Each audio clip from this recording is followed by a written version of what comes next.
Hello friends, আসসালামু আলাইকুম। Labib agro farm থেকে আমি অনেক আপনাদেরকে স্বাগত জানাচ্ছি। দেশ ও দেশের বাইরে যেখানে যে অবস্থা থেকে আমার ভিডিওটি আপনারা দেখছেন, আপনাদের প্রত্যেককে জানাই আমার হৃদয় নিংড়ানো একটা প্রীতি ও শুভেচ্ছা। বন্ধুরা, যারা স্ট্রবেরি প্রেমী অর্থাৎ স্ট্রবেরি চাষ করতে ভালোবাসেন, তাদের জন্য মূলত এই ভিডিওটি। আপনারা দেখলে অবশ্যই একটু হলেও উপকৃত হবেন। বর্তমান সময়ে একটি উচ্চ মূল্যের ফসল হিসেবে সারা বিশ্বে ইতিমধ্যে পরিচিতি লাভ করেছে। ভারত, বাংলাদেশ, শ্রীলঙ্কা, নেপাল, ভুটান সহ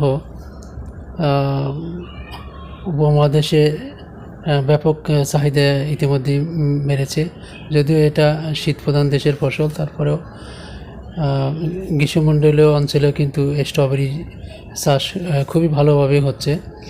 বিশেষ করে ইন্ডিয়া এবং বাংলাদেশের আবহাওয়াতে ব্যাপক আকারে এর চাষ দিন দিন বেড়ে চলেছে। তো আমরা ইনশাল্লাহ বেশ কত বছর ধরে এগুলো চাষ করে যাচ্ছি। আমি 2011 সাল থেকে এর সাথে জড়িত। তো আল্লাহর রহমতে গত বছরও আমাদের খুব ভালো হয়েছিল, খুব ভালো বাম্পার ফলন পেয়েছিলাম।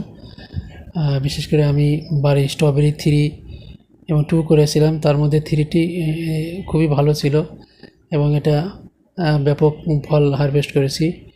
ফলের সংখ্যাও বেশি আসে এবং এই বাড়ি 3টা দীর্ঘ টাইম ফল হারভেস্ট করা যায় এবং ফলও মোটামুটি 2 সপ্তাহ আগে আসে। আমেরিকান ফেস্টিভ্যালের চেয়ে 2 সপ্তাহ আগে ফল হারভেস্ট করা যায়।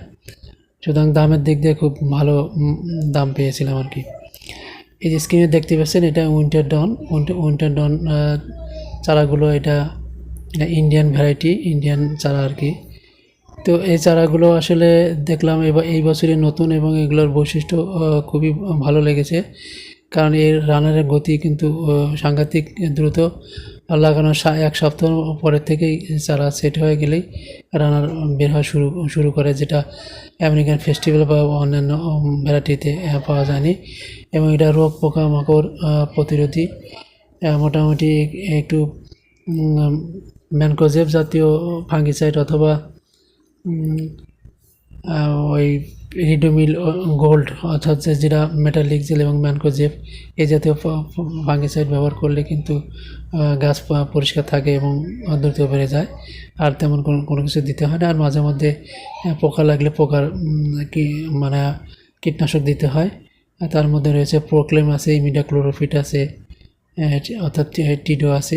এই জাতীয় ওষুধ দিলে কিন্তু আপনি গাছ পরিষ্কার থাকে এবং প্রচুর পরিমাণে রানার ছাড়ে।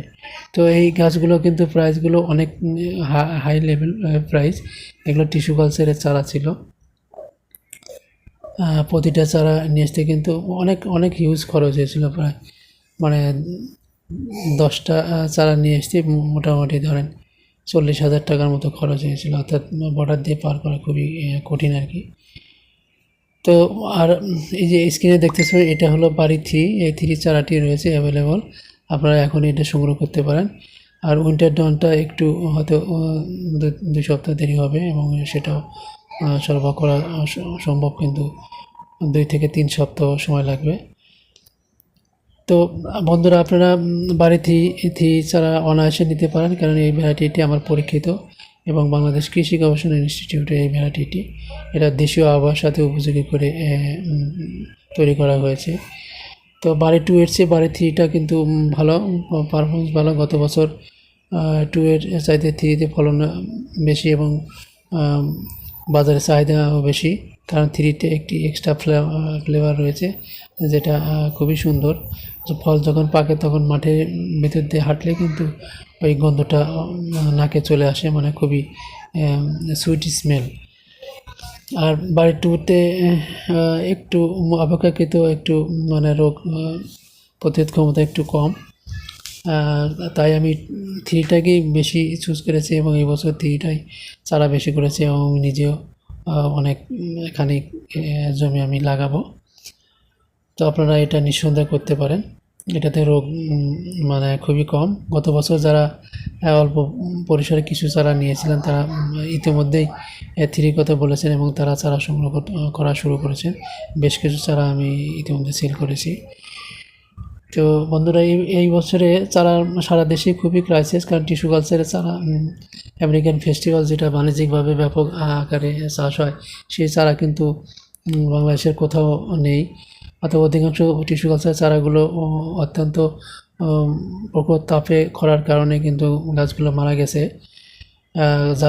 যার দু একটি চারা বেঁচে আছে সেগুলো মানে যায় অবস্থা, রানারের গতি একদম নেই।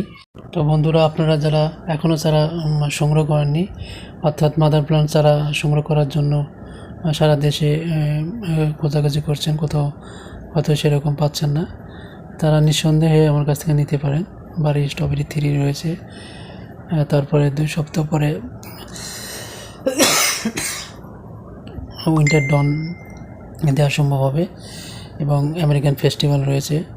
এই চারাগুলো আপনারা সংগ্রহ করতে পারেন, এবং জমি রেডি করে খুব তাড়াতাড়ি এই চারাগুলো এখনই লাগাতে হবে, তাহলে কিন্তু আপনি পরবর্তীতে চারা তৈরি করতে সুবিধা হবে। আর এখন থেকে যত লেটে লাগাবেন আপনার সময় কম পাবেন, সেক্ষেত্রে আপনি একটি গাছ থেকে অল্প পরিমাণ চারা হবে। আর যত বেশি সময় নিয়ে আপনি করবেন, তখন একটি গাছ থেকে 1000 চারা পর্যন্ত করা সম্ভব, কারণ এগুলো সময় সাপেক্ষ বিষয়। সময় যত বেশি পাবেন, তখন একটি গাছ থেকে কিন্তু পর্যায়ক্রমে রানারের মাধ্যমে বৃদ্ধি পেতে পেতে 1000 চারা পর্যন্ত হয়ে যায়, অর্থাৎ 4-5 মাস সময় লাগে। কিন্তু এখন সামনে খুব একটা নেই, হয়তো 3-3.5 মাস এরকম সময় আসে, নভেম্বর মাস পর্যন্ত আর কি চারা মানে মৌসুম থাকে। নভেম্বর মাস পর্যন্ত চারার দামও প্রচুর থাকে, ডিসেম্বরে যে চারার দাম একটু কমে যায়। অবশ্য জানুয়ারি মোটামুটি শেষ পর্যন্ত চারা বিক্রি হয়। ওটা হলো একটু নাভি হয় আর কি। এভাবে আপনি যদি পরিকল্পনা নিয়ে কাজ করেন, তাহলে এখন থেকে শুরু করতে হবে। উপরে নেট শেড দিয়ে অল্প পরিসরে আপনি শুরু করতে পারেন। 20 পিস 30 পিস চারা নিয়ে আপনি শুরু করেন, তাহলে দেখবেন যে আপনি শেখা হয়ে গেল, এবং যখন আপনি ফলে যাবেন তখন ফল তৈরি করতে অনায়াসে তৈরি করতে পারবেন এবং সুবিধা হবে। কখন কোন ফাঙ্গিসাইড দিতে হবে, কোন ইনসেক্টিসাইড দিতে হবে, এবং সেচ দিতে হবে, সার কীভাবে দিতে হবে, সেগুলো সম্পর্কে এই চারা তৈরি থেকেই আপনার আইডিয়া এসে যাবে। তাছাড়া যেহেতু আমি এই চারার জগতে বেশ কিছুদিন থেকে আসি, আপনাদেরকে সঠিক সাজেশন দিতে পারবো। আপনারা আমার চ্যানেলটাকে সাবস্ক্রাইব করে রাখবেন, এবং প্রয়োজনে আপনি কমেন্টসে গিয়ে আপনি আপনার সমস্যাগুলো লিখে জানাবেন, এবং আমি উত্তর দেওয়ার চেষ্টা করব। আর স্ট্রবেরি সম্পর্কে বা অন্যান্য কৃষি বিষয়ক যে কোনো পরামর্শ চাইলে কমেন্টসে অবশ্যই লিখে জানাবেন, সে সম্পর্কে আমি আপনাদেরকে বিস্তারিত জানাতে পারবো। তবে মানে অফলাইনে মানে মোবাইলে কল দিলে খুব একটা সময় দিতে পারি না, সেজন্য আন্তরিকভাবে দুঃখিত। আপনারা চ্যানেলে গিয়ে আপনারা কমেন্টসে লিখে জানালে সেটা আমি হয়তো রাত্রে বসে মানে নির্দিষ্ট সময়ের মধ্যে সেগুলো আমি নোট ডাউন করে রেখে পরবর্তীতে উত্তর দেওয়ার চেষ্টা করি। তো বন্ধুরা, এই স্ট্রবেরিগুলো ছিল গত বছরের আমার বাগানের, সেটাই দিয়েছি। আজকে আর কথা না বলে এখানে শেষ করব। সবাই ভালো থাকবেন, সুস্থ থাকবেন, সে আশা ব্যক্ত করে এখানে শেষ করছি। আল্লাহ হাফেজ।